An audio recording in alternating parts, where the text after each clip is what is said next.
Oke, sebelum kita mulai lebih lanjut, kalian harus ngerti tentang mindset di kripto. Jadi banyak banget orang yang masuk ke dunia kripto itu dengan mental pejudi atau mau berjudi di pasar kripto. Buat kalian yang datang ke akademi ini, berharap gue bakal kasih tahu kalian koin yang bisa naik 100 kali. Kalian salah tempat. Gue nggak akan ajarin kalian untuk berjudi di pasar kripto, tapi di sini gue akan ajarin gimana caranya investasi dengan sistematis untuk mencari risk adjusted return yang optimal. Bukan cari cuan setinggi-tingginya tanpa mikirin resiko di belakangnya seperti apa. Karena banyak banget orang mau berjudi gitu kan, oh punya uang segini, oh all in pakai leverage gitu di dunia kripto. Karena mereka lihat orang-orang kaya, mereka FOMO mau jadi kaya juga. Tapi di sini gue kasih tahu bahwa yes, di kripto kalian bisa kaya, yes gue make uang banyak di pasar kripto, tapi itu proses. Layaknya semua skill di dunia ini nggak ada yang datangnya instan. Jadi itu semua proses yang harus kalian jalanin. Itu mungkin nggak dalam harian, nggak dalam mingguan, bahkan tahunan. Skill ini harus diasah terus-menerus. Ngeliatin pasarnya, ngeliatin pergerakannya, belajar teknologinya. Itu adalah proses belajar yang sebenarnya nggak akan pernah nanti selesai. Orang itu punya mindset gini ya, datang ke kripto, lihat temennya, oh dia cuan dari NFT, gue juga bisa cuan ya kan. Pikir dengan uang 10 juta ya kan, mau beli gambar monyet bisa jadi miliaran. Ya memang bisa, ada beberapa orang yang hoki, tapi berapa persen yang bisa kayak gitu. Jadi fungsinya kita belajar adalah kita bisa menganalisa mana yang project yang bagus dan mana project yang ibarat cuman goreng-gorengan aja. Di kripto kita nggak bisa jadi orang yang emosional. Kenapa? Karena kalau kita jadi orang yang emosional di dunia kripto, itu akan memberi kejatuhan kepada kita. Karena kita ngejar nih, oh misalnya koinnya udah tinggi mau dikejar ya kan. Pas udah turun dalam, udah nyangkut dalam, nggak mau cut loss, nggak mau ngakuin bahwa yang dia pilih itu koin micin atau koin yang nggak berguna, nggak ada utility-nya, cuman FOMO-FOMOan retail aja. Banyak orang yang terjebak di dalam FOMO di dalam kripto ya. Karena memang industri ini dibikin kayak untuk FOMO. Jadi orang tuh di FOMO-FOMOin terus. Orang dari Twitter, oh ini pump nih 2021, SafeMoon ngepump, Doge, Elon Musk nge-tweet ya kan, Shiba Inu. Ini memang industri yang dibuat dari FOMO dan kalian nggak boleh FOMO di industri kripto. Gue kasih contoh gini. Kalian misalnya mau naik kereta ya, lo berangkat pagi dari rumah. Dari rumah ngopi dulu kan ya, santai. Nyetir nih, tiba-tiba di jalan kalian tuh lumayan macet. Wah udah mulai keringetan kalian. Kayaknya ketinggalan kereta nih. Begitu kalian sampai, kalian lihat nih, begitu kalian nyampe di stasiun ya, kereta kalian udah jalan. Nah kalau kalian orang normal, apa yang kalian lakuin? Ya mungkin kan sedih itu ketinggalan kereta. Cuman apakah kalian akan turun ke relnya, kejarin keretanya, atau kalian tunggu kereta selanjutnya? Ya pasti tunggu kereta selanjutnya. Kenapa? Karena pasti selalu ada kereta berikutnya, walaupun nunggunya misalnya bisa lama gitu, 5-6 jam. Nah tapi kenapa di kripto, kalian lihat di token nih, udah terbang ke atas, kalian kejar. Kalian nggak lari-lari di rel kereta kan, ngejar keretanya. Tapi kalau kripto, kalian lari-lari tuh kejarin kriptonya. Begitu kalian ditabrak sama kereta yang di belakang, habis kalian. Selesai. Jadi itu yang kalian harus pikir,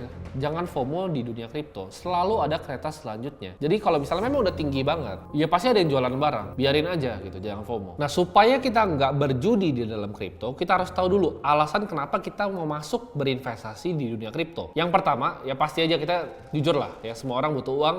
Ya orang banyak terjun ke kripto untuk mendapatkan uang. Seperti sebagian besar orang, termasuk gue pribadi. Dua, karena kita percaya kalau bisa berinvestasi, kita berinvestasi di sesuatu yang undervalued. Karena kita percaya, oh market cap kripto masih kecil banget nih. Bahkan total market cap kripto itu sama dengan total market cap Microsoft. Wah, masa semua kripto tuh cuma kayak satu perusahaan gitu kan. Jadi kalian ngerasa, oh ini aset yang masih undervalued dan ini masih bisa dibeli. Jadi cuma dua, antara dapat duit ya atau memang ngeliat asetnya undervalued. Nah, gimana caranya kita define value? Kita bisa define value sebuah aset ketika aset ini memecahkan solusi yang besar di dunia. Nah, di sini banyak banget sebenarnya diselesaikan sama kripto dari sistem fiat, ya sistem perbankan global dan juga sistem keamanan di dunia finansial. Yang tadi diselesaikan dengan digital signature, hash functions, the blockchain. Jadi banyak banget sebenarnya problem yang dulunya nggak pernah terselesaikan dengan adanya kripto itu bisa selesai.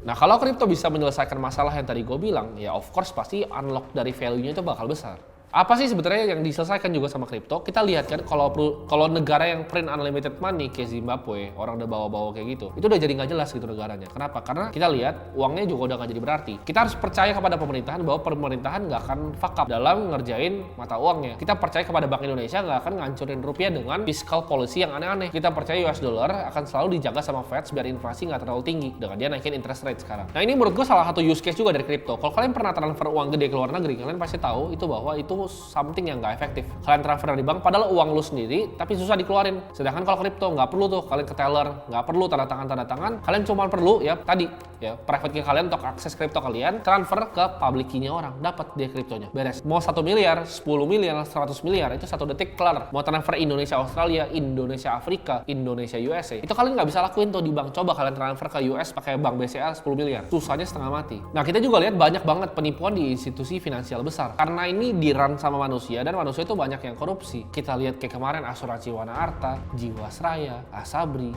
dana pensiun yang sebesar itu bisa dikorupsi. Nah, hal ini kalau ada kripto, ini nggak bisa dilakukan. Jadi kita di kripto tuh nggak perlu percayain uang kita ke pihak ketiga apapun, ya misalnya perbankan, ya sistem perbankan moneter. Kita nggak perlu percayain kepada pemerintah. Kita cukup percaya kepada diri kita sendiri dan kemampuan kita untuk menyimpan kripto kita sendiri. Karena balik lagi, semuanya bisa diaudit dan semuanya bisa diverifikasi.